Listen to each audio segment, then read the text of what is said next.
On je neko za kog mi je većina rekla, ej, on ti je zvijezda kluba, kapiten kluba, ali on je vrlo ozbiljan. Na moje veliko zadovoljstvo danas Petar Grubić sa nama. Ćao Petre. Ćao Adel. Dobrodošao na Mondo. Bolje vas našao. Kako si? Dobro, super.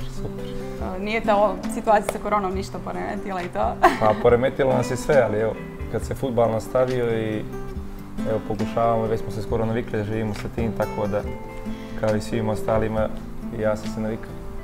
Zaista postoji mnogo toga što bih te pitala, ali kao ajde se vodimo onom parolom iz početka. Prosto lijepa karijera, dobri klubovi, lijepi gradovi kojima si boravio, živio. Reci mi, kako ti je bilo van Crne Gore, gdje ti je bilo najbolje? Pa, eto kao što si sama rekla, jedna lijepa karijera iza mene. Negdje sad kad sumiram sve to sa završnim ovim najljepšim možda i periodom mojim karijere u budućnosti, pa možda mi najljepše bilo u Beogradu te 4 godine dok sam živio, dok sam igrao u OFK Beogradu i Partizanu. Jedan stvarno prelijepi period svoje karijere i svoga života sam proveo tamo. Tako da ajde, mimo ovoga da izdvojim taj dio kao i najljepši. A negdje sada kada sa ove distance kad pogledamo ili ti ove perspektive, reci mi, da li smatraš da si premlad pošao za Olimpijakos? Pa, iskren da budem smatram, ali eto u tom trenutku to je i dan danas, ja mislim, rekord najveći transfer u istoriji Crne Gore, što je neki klub platio obeštećenje za nekog igrača klubu u Crnoj Gori.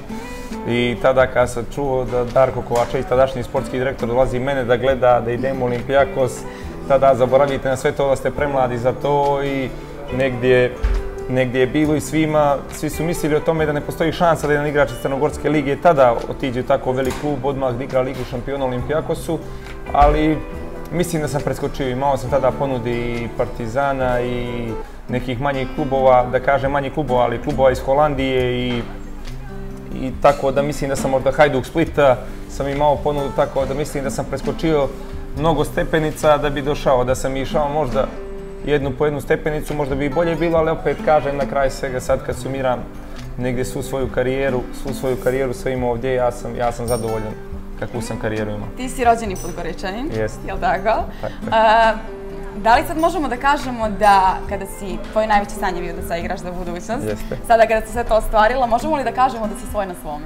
Može, evo pa ja mislim da, pa ono kad kažete da se osjećate ono potpuno što se tiče nečega što volite da radite, u ovom trenutku je to fudbal, ja sam sad stvarno svoj na svome, dišem punim plućima, najzad presrećan u svome gradu i stvarno radim ono što najviše volim i uživam. Ono što zaista mnogo cijenim kod ljudi jeste da svoj posao rade punim srcem. Kod tebe je to neminovno. To sam primijetila da prosto toliko emotivno doživljavaš svaku vašu pobjedu, poraz. Je li to negdje onako tebi utkano, što kažu, krvi ili prosto takav si ono? To ja mislim sve do karaktera. Znate kako ja sam negdje, možda je taj karakter i ta emocija malo više izražena ovdje nego u drugim klubovima, ali evo ovi mladi momci sad koji treniraju sa mnom mogu da vide da ja ne volim na trening da izgubim, a kamoli da izgubim utakmicu, onda negdje te emocije s ovim klubom i s ovim gradom ih više izražavam i ispoljenije su mi ovdje. Tako da mislim da je to negdje, neko mi to uzima za zlo, neko mi ne uzima za zlo, nekad i ja napravim neku grešku koja je vezana sa tim emocijama, ali ja sam takav, ja sam momak iz ulice Slobode, ne mogu reći da me pogrešno ljudi shvate dijete s ulice, ali jednostavno momak koji se podigao u centru Podgorice i koji je prošao dosta toga kroz svoje djetinjstvo i onda sam takav, negdje tu crtu ne mogu da promijenim. Želim da je promijenim, ali i borim se, ali onda ona uvijek negdje iskoči, možda i kad treba i kad ne treba. U karijeri mi je dosta pomogla, ali mi je i dosta odmogla, tako da 100 puta kažem, eto sad zadnji primjer je bio taj crveni karton kad sam dobio, neću više nikad, ali ja ne mogu to nikome da obećavam, hoće li se meni to opet desiti. Ja ne želim da to promijeni, znači ja želim da to, da kao ostaneš jer to tebe negdje onako izdvaja od ostalih svih igrača jer ovaj posao stvarno radiš srce. S druge strane, drugi ste na tabeli, drugi ili treći, drugi ste na tabeli sa bodom manje i utakmicom manje. Jest. Da li je cilj titula i da li može se ponoviti dupla kruna? iskreno da budem, nekako mi je da pričam da su budućnosti uvijek trofeji, to je prvo. Znači, budućnost je najveći klub u Crnoj Gori i samim tim podrazumijeva se da svake godine jurimo titule, da li je vezano za kup ili titulu. Da, mi imamo bod manje, utakmicu manje, ako pobjedimo tu utakmicu s Petrovcem, mi ćemo imati 2 boda više i zauzeti poziciju koja nam pripada. Ja se nadam do januara samo još više uvećavati tu prednost i naravno cilj je odbrana titule, ove godine je cilj osvajanje kupa. Kad već prošle godine nam je korona to oduzela, nadam se da ćemo ove godine uspjeti da uzmemo duplu krunu. Tvoj saigrač Igor Ivanović je postigao 3 gola za reprezentaciju i to na 3 meča. Reci mi, da li ste ponosni na to? Prvo, Prcko je moj brat mlađi. Mi smo igrali zajedno i u Beogradu, u OFK Beogradu i od tada, evo do dana današnjega smo vrhunski drugovi i jedan od 4-5 drugova iz fudbala koji će mi biti drugovi posle fudbala za cijeli život. Jedan momak koji je sve to zaslužio. Znači, on je čekao toliko dugo taj poziv, toliko mu se nadao i eto, Bog mu je sve to na kraju vratio i to evo kako. Znači, mislim da je jedini, koliko sam slušao juče, jedini igrač u istoriji svih reprezentacija koji je u prve 3 utakmice vezano postigao 3 gola. Znači, kad to vam dovoljno govori koliko, prvo, kakav je on igrač, drugo, da se okrene negdje i na crnogorski fudbal vezano s njim, da u Crnoj Gori ima ozbiljnih fudbalera. Pa evo, vidjeli ste juče igrao jedan Stefan Jovetic sa njim, jedan Stefan Savić, da ne pominjem druge, njih dvojicu odvajam jer su oni naravno ponos Crne Gore, ali kažem, nigdje se nije vidjela razlika i mislim da je Igor, kako ga mi zovemo Prcko, pokazao juče da u Crnoj Gori se igra dobar fudbal i mislim dokazao svima i u Savezu i u Crnoj Gori da je s pravom dobio poziv i opravdao sva očekivanja i više od toga nego što su ljudi mislili. A koliko vam nedostaje publika? Prosto znamo da je budućnost bez navijača. Tako je, vi možete da vidite i sami da svaki sport, pogotovo fudbal, nije isti sa navijačima i bez. Znači, to je totalno kao da igrate u pozorištu, a mi smo ljudi koji smo navikli da igramo negdje pod pritiskom publike, da nas navijanje vodi, tako da nam Varvari mnogo nedostaju. Iskreno da budem, ne znamo kad će se ovo zamiriti sa ovim virusom, ali mi svi čekamo što prije da se vrate, jer stvarno su nam 12 igrači, kad su oni tu nije isto kao kad nisu. Pored toga što si zaista uspješan u svom poslu, i to je fudbaler, ti si direktor i omladinske škole. Reci mi, koliko je negdje, da kažem, teško da budeš podjednako dobar i kao direktor, a onda da budeš redovan na svojim treninzima, prisutan, onda i da igraš dobre utakmice. Kako si se našao u toj ulozi?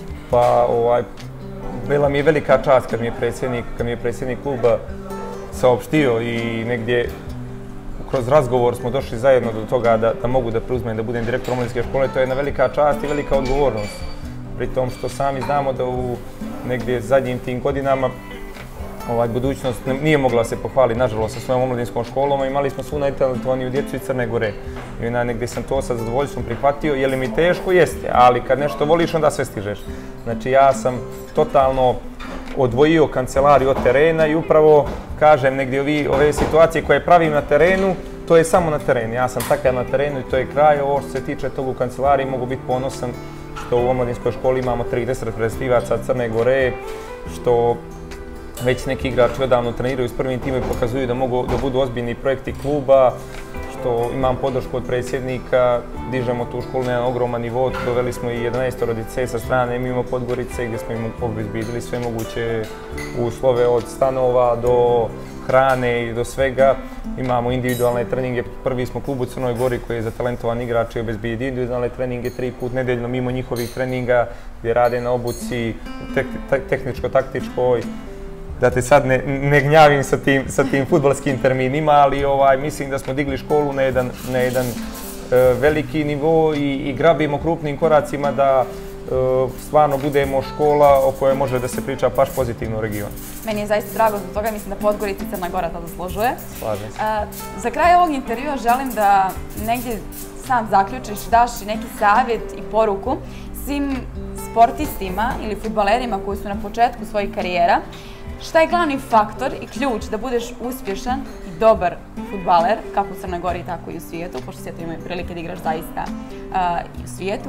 Reci mi, eto, da nekako posavjetujemo se i da im damo vjetar u leđa. Pa ja ću reći, ja nikad nisam propuštao svoje treninge. Iskreno da budem, bilo kiša, snijeg ili nešto, svaki trening sam nikad nisam preskakao, ali i davao sam svoj maksimum trening. Sad nekad sam bio mimo treninga malo bezobrazan, vragolast i tako te stvari kad ste mlađi, ali na treningu sam uvijek davao svoj maksimum, kako tada, tako i sad. I mislim da je to pravi recept i uspjeh. Naravno, sreća je uvijek presudni faktor, ne samo u fudbalu, nego i u životu.